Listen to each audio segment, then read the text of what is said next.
Hello guys, welcome to my YouTube channel consultancy Adda, tax legal and investment platform.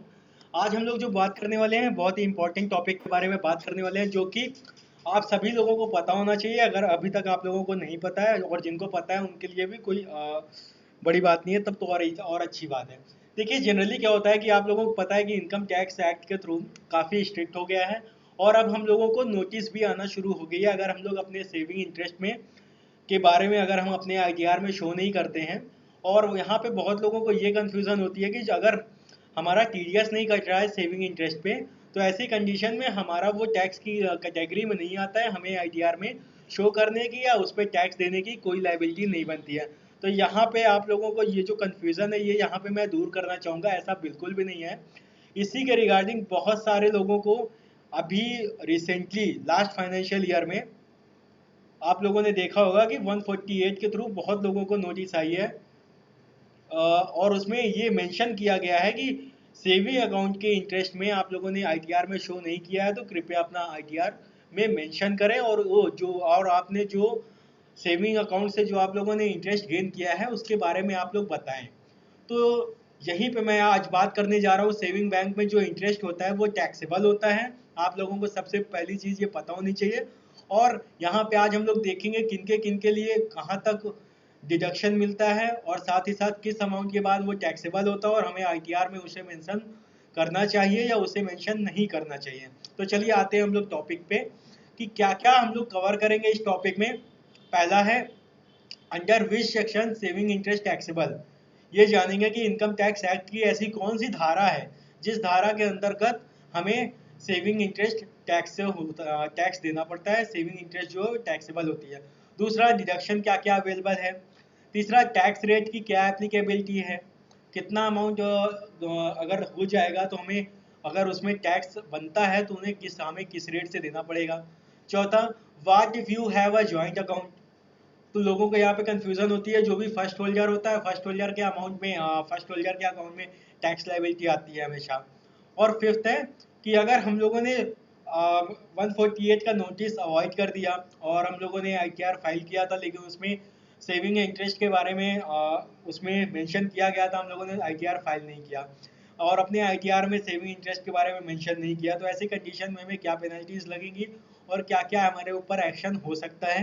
तो इस video को पूरा देखिए, आपको सेविंग इंटरेस्ट के बारे में सारी क्लैरिटी यहीं पे आपको आज ही क्लियर हो जाएगी। तो सबसे पहला चीज़ देखते हैं कि हमें जो सेक्शन, किस सेक्शन में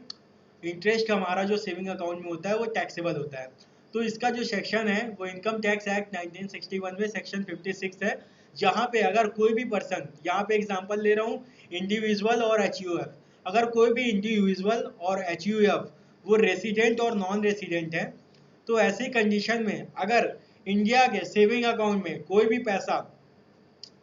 अगर रेसिडेंट है तो बाहर में भी सेविंग अकाउंट में कोई भी पैसा अगर उसका रखा हुआ है सेविंग अकाउंट में और उस पर अगर इंटरेस्ट अमाउंट एक सर्टेन अमाउंट लिमिट के बाहर जाती है, तो ऐसी कंडीशन में उसे टैक्स देना मैंडेटरी हो जाएगा। और अगर उसने और उसको आईटीआर में मेंशन करना भी मैंडेटरी हो जाएगा, वो करना चाहिए। और अगर इसमें एक एक्सेप्शन है, अगर कोई ऐसा बंदा है जो कि नॉन रेसिडेंट है और उसके NRE account, non resident account होता है, एनआरई अकाउंट से अगर उसका जो इनकम है वो रिसीव हो रहा है, इंटरेस्ट रिसीव हो रही है, तो ऐसी कंडीशन में उसे एग्जेम्प्ट किया जाता है। और सेविंग अकाउंट में अगर होता है, नॉर्मल अकाउंट में, तो ऐसी कंडीशन में रेसिडेंट और नॉन रेसिडेंट दोनों के ऊपर सेविंग इंटरेस्ट टैक्सेबल होती है और उन्हें अपने आईटीआर में मेंशन करना पड़ता है। अब आगे आते हैं क्या क्या डिडक्शन अवेलेबल होता है। तो यहाँ पे सेक्शन 80 टीटीए आपको दिख रहा होगा कि अगर हमें सेविंग इंटरेस्ट से अगर इनकम मिलती है तो उसमें जो आपकी डिडक्शन लिमिट है वो 10,000 रुपीज़ तक आपकी डिडक्शन मिलती है। और 10,000 रुपीज़ से अगर आपका जो भी अमाउंट जो एक्सीड करता है वो आपका टैक्सेबल होता है। तो यहाँ पे आप लोगों को क्लियर हो गया, अगर 10,000 तक आपका इंटरेस्ट आ रहा है तो ऐसी कंडीशन में आपका जो टैक्स नहीं लगेगा। बट अगर जो भी अमाउंट है, जो भी इंटरेस्ट अमाउंट आ रहा है, आपको उसे आईटीआर में शो करना चाहिए और आईटीआर में आपको वो शो करना जरूरी है। क्योंकि आप लोगों को समझ में ये आता है कि अगर टीडीएस नहीं कटा है बैंक में सेविंग अकाउंट में और आपके कोऑपरेटिव बैंक्स थे, तो ऐसी कंडीशन में उन्हें ये लगता है कि ये अमाउंट हमारी एग्जेम्प्ट है, नहीं वो अमाउंट आपकी नील रेट में आती है, वहां तक आपका टैक्स नहीं लगता है, बट आपको इस अमाउंट का आईटीआर में मेंशन करना मैंडेटरी है आपको, अदरवाइज आपको पेनल्टीज वगैरह लग सकती हैं, तो इसीलिए आपको ये आईटीआर में मेंशन करना चाहिए। अब दूसरा हम लोग आते हैं एटीटीटीए के बाद टीटीबी पे आने से पहले सेक्शन 57 में, ये बहुत इंपॉर्टेंट है और इसको कभी कभी आप लोगों को दूसरों को प्रूफ करना इनकम टैक्स डिपार्टमेंट को मुश्किल हो जाता है। कभी कभी आपने किसी से पैसे लिए होंगे, सपोज करिए ऑनलाइन मोड में ही आपने 2 लाख 3 लाख रुपए किसी से लिए इंटरेस्ट पर, ठीक है या किसी बैंक से, सॉरी, या किसी बैंक से या कहीं से भी इंस्टीट्यूशन से आपने कहीं से लोन अमाउंट लिया और वो लोन अमाउंट आपने सेविंग अकाउंट में डाल दिया, तो ऐसी कंडीशन में आपको अपने आईटीआर में ये मेंशन करना पड़ेगा कि ये अमाउंट जो है, क्योंकि उसमें आप क्या करते हो 12 से 13% या जो भी आपका सर्टेन परसेंटेज है उस पर आप ब्याज भी दे रहे हो, और उस पर अगर आपका इंटरेस्ट आया, इंटरेस्ट पे आप टैक्स की लायबिलिटी भी आप पे बन रही है, तो यहाँ पे आप जो भी अमाउंट आप इंटरेस्ट में दे रहे हो उसका आप डिडक्शन क्लेम कर सकते हो सेक्शन 57 में। उसके रिगार्डिंग जो भी रूल्स है रेगुलेशंस है वो हमारे एक्सपर्ट्स को आप नीचे कॉन्टैक्ट नंबर है वहाँ पे कॉल करके आप हमसे अपॉइंटमेंट बुक करा के अपने क्वेरीज सॉल्व करवा सकते हो। अदरवाइज हम अपने मेंशन करते हैं अपने नंबर को, और उस नंबर पे आप व्हाट्सएप करके भी अपने सजेशंस ले सकते हैं। अब आते हैं सेक्शन टीटीए में। आप लोगों को पता है कि अगर कोई नॉर्मल पर्सन है वो उसका अगर वो 10,000 रुपीज तक उसका नील रहता है। अब यहीं पे सेक्शन 80 है, ये स्पेशली फॉर सीनियर सिटीजन और सुपर सीनियर सिटीजन के लिए होता है, जिसमें उनको कंसोलिडेटेड आपका डिडक्शन मिलता है 50,000 रुपीज का। यहाँ पे 10,000 की लिमिट है, वहाँ पे 50,000। इसका प्रैक्टिकल एग्जांपल यह है कि कोई भी पर्सन जो 60 साल का होता है वो अपनी रिटायरमेंट की एज पे पहुंच चुका होता है, और रिटायरमेंट की एज तक उसने अपने पूरे लाइफ टाइम में एक बहुत बड़ा कॉर्पस इकट्ठा कर लेता है, उसकी फिर कोई इनकम होती नहीं है, और उस अमाउंट को वो बैंक में नॉर्मली जमा कर देता है, और बैंक ने डिपॉजिट करता है तो बड़ी अमाउंट होने की वजह से उसे इंटरेस्ट भी बढ़ाएगा।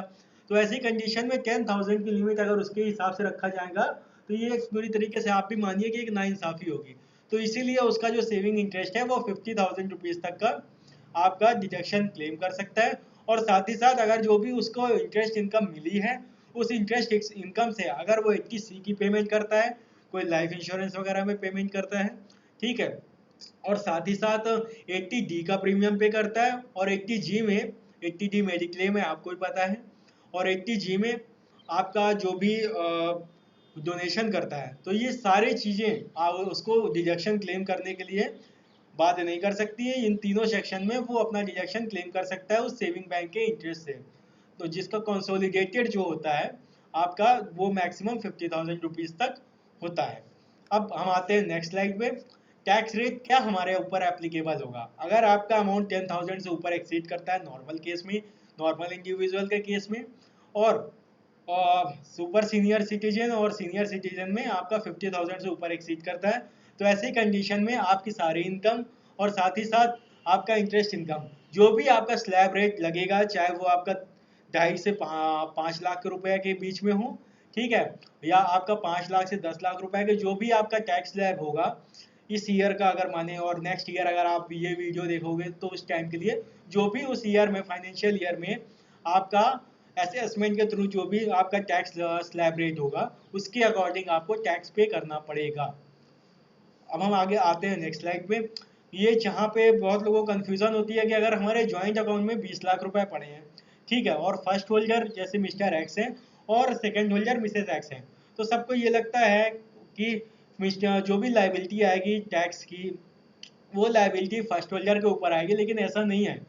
इसमें यह देखा जाता है कि वो जो अमाउंट है वो डिपार्टेड हो सकता है या नहीं हो सकता, उसे सेपरेट किया जा सकता है या नहीं किया जा सकता। अगर उसमें ये कंट्रीब्यूशन सेपरेट किया जा सकता है कि मिस्टर एक्स का 12 लाख रुपए है, 12 लाख रुपीस, और मिसेज एक्स का जो है वो आपका 8 लाख रुपीज है, तो दोनों के ऊपर जो जो अमाउंट आ रहा है टैक्स लायबिलिटी वो अपना आईटीआर में मेंशन कर सकते हैं और अपना अलग अलग फाइल कर सकते हैं और अपना पे कर सकते हैं टैक्स अपने स्लैब रेट के हिसाब से। अगर कभी कभी होता है कि जब वो सेपरेट नहीं हो सकता है तो ऐसी कंडीशन में जो भी फर्स्ट होल्डर होता है उसके ऊपर ये लाइबिलिटी आ जाती है, उसके अमाउंट में ये अमाउंट क्लब कर दी जाती है, और जो भी टैक्स लाइबिलिटी होती है वो उसको देना पड़ता है। अब आते हैं लास्ट टॉपिक पे कि अगर हम लोगों के नोटिस भी आ गई, ठीक है, हम लोगों का टैक्स उस ईयर बन रहा था, हम लोगों ने मेंशन नहीं किया आईटीआर में, तो हमें हमारे ऊपर क्या कार्रवाई हो सकती है, क्या चीज़ हमें बाध्य कर सकती है और हमें क्या दिक्कत, क्या एक्शन हो सकता है इनकम टैक्स डिपार्टमेंट की तरफ से हमारे ऊपर। तो यहाँ पे आप लोगों को बताना चाह रहा हूँ मैं कि अगर आपका टैक्स बनता था, आपने टैक्स नहीं दिया है और आपको आईटीआर मेंशन करना चाहिए और बट आपने आईटीआर मेंशन नहीं किया है, तो ऐसी कंडीशन में अगर आप ये इस तरीके से अवॉइड करते हो, तो जो भी टैक्स बनता है उस फाइनेंशियल ईयर में, जिस फाइनेंशियल ईयर का ये अमाउंट है, जिस फाइनेंशियल ईयर की ये इनकम है, उस फाइनेंशियल ईयर की इनकम का जो भी टैक्स बनता है वो अमाउंट, प्लस उसके बाद से आपने जो आईटीआर फाइल नहीं किया है अभी तक में उसकी पेनाल्टीज, प्लस उस टैक्स जो बनता है उसके ऊपर जो इंटरेस्ट लगेगा वो, और उसके ऊपर भी जो पेनाल्टीज आप लोगों को लगेगी, वो सारी पेनाल्टीज, इंटरेस्ट और टैक्स आप लोगों को देना पड़ेगा और इसके लिए यही लाइबिलिटी आप लोगों के ऊपर लगेगी और आप जिसे आप अनअवॉइडेबल मानिए, आप इसे अवॉइड नहीं कर सकते हो। तो होपफुली यहाँ पे आप लोगों को सेविंग अकाउंट के इंटरेस्ट में जो भी कंफ्यूजन थी वो कंफ्यूजन क्लियर हो गई होगी और यहाँ पे आप लोगों को क्लियर हो गया होगा कि सेविंग बैंक इंटरेस्ट अगर आप लोगों को मिल रहा है और आप लोगों को अगर सर्कुलर में जो इनकम टैक्स का ई कैंपेन है उसके थ्रू आप लोगों को सेक्शन 148 में आप लोगों को नोटिस मिली थी, तो उसका रीज़न क्या रहा होगा, और अगर सेविंग इंटरेस्ट का रीज़न रहा है तो अब आगे से आप लोग अपने आईटीआर में सेविंग बैंक का जो इंटरेस्ट है वो भी मेंशन करेंगे। और नेक्स्ट वीडियो में इसी के रिगार्डिंग बनाने वाला हूँ, सेक्शन 148 में जो सर्कुलर आ रहा है, क्योंकि बहुत लोगों को जो भी इनकम टैक्स से रिगार्डिंग कोई भी प्रॉब्लम हो तो हम लोग उसका पूरा सजेशन देते हैं। नीचे कॉन्टैक्ट नंबर पे आप कॉल कर सकते हैं, मैंने पहले भी बताया। और चैनल को अगर आप सब्सक्राइब करेंगे तो जो भी नोटिफिकेशन आएगी वो आप लोगों को हमेशा अपडेट मिलती रहेगी और आप हमेशा अपने इन्वेस्टमेंट से लेकर के टैक्स प्लानिंग से लेकर के अपने कोई भी लीगल मैटर्स हैं उसके लिए हमेशा सेफ रहेंगे और आप लोगों को उसकी नॉलेज रहेगी। तो थैंक यू सो मच, इसी के साथ मैं इस वीडियो क्लोज करता हूँ। हम नेक्स्ट वीडियो में फिर से मिलेंगे।